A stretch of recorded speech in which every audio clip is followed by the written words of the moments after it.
Sawadee Cup. Welcome to Thailand News Today, the final day of the week. Looking forward to the weekend.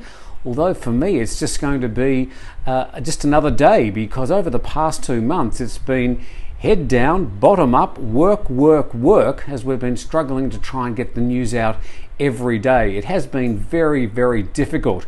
And just today, when I was sort of out and about, now that we're allowed to get out of our homes, just looking at all the shops that are closed, the queues of people waiting for food here in Thailand, it hit me how profoundly things have actually changed and the challenges that lie ahead. Now for us, it's sort of been okay because I've just been so busy. I haven't had too much time to really stress or worry about things. But there are a lot of people out there who are suffering.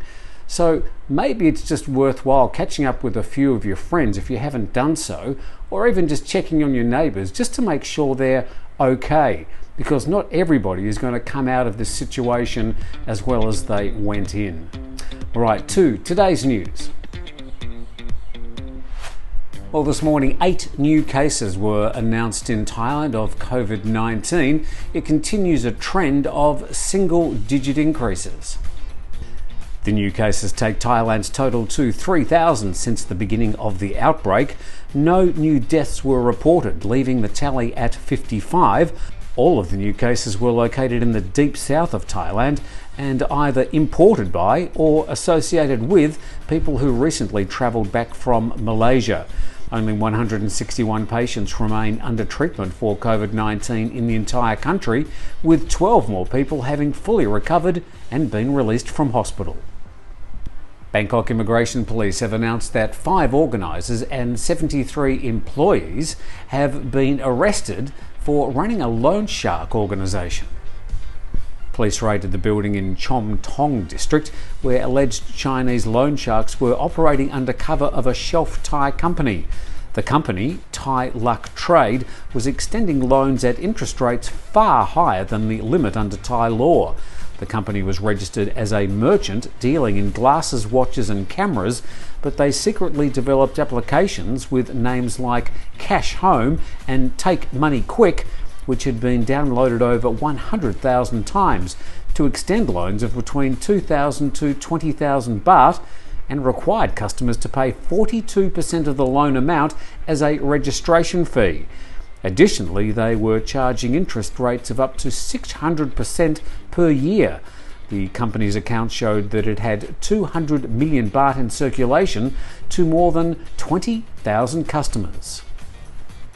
It looks like we've been joined by another one of our production staff. This is Dusty the cat, the bigger and fluffier of the 2 black cats.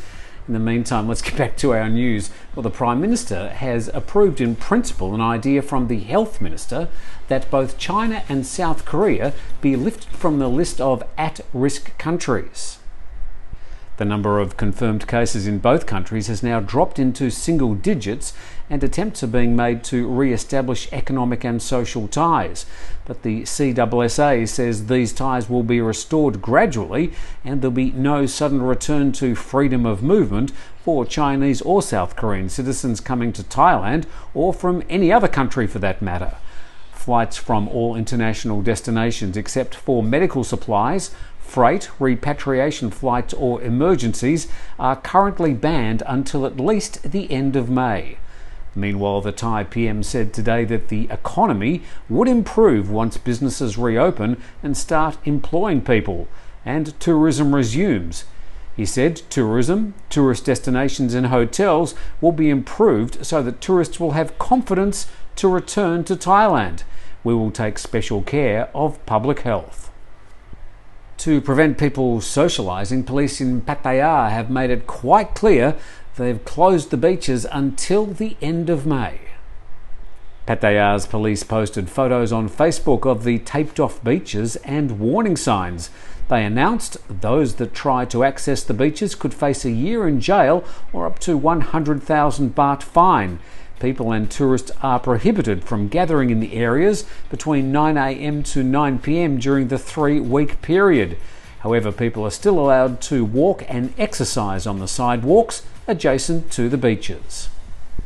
Well, a nice story to finish the week. The story of a family who had nothing but a clapped-out motorcycle to complete quite an adventure, and if not for the communities along the way, they wouldn't have got there. About a week ago, a mother and her 2 children set off on their trip using a run-down motorbike and sidecar. They had a nearly 1,000-kilometre journey ahead of them from Pattaya to their home in Mae Sai in Chiang Rai. The family broke down in Tak about halfway home. They were broke and couldn't fix the bike on their own, but with help from the local Tak community, the family were able to get up and running again. They made it to Lampang, where they were checked by health officials, but this time volunteers from Mae Sai organised a van and a pickup truck to help take the family back to their Mae Sai home. Well, that's a nice way to finish the week. Hope you've got a good weekend ahead. I figure there's nothing much left to fix around the house, so maybe time to get out and explore carefully again now that Thailand's starting to reopen.